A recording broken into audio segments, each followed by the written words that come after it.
Hasan'a.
Peygamber Sevdalıları Marmara Koordinatörlüğü olarak 4 aylık bir zaman sürecinde ciddi çalışmalarımız oldu.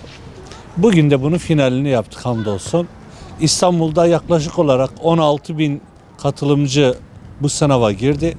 Ve İstanbul'un hemen hemen bütün ilçelerinde bu sınavımızı gerçekleştirdik.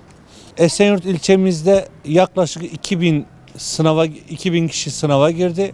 Ve bu sınavımız bütün İstanbul olarak, Marmara bölgesi olarak şu ana kadar sağlıklı bir şekilde geçtiğini gördük.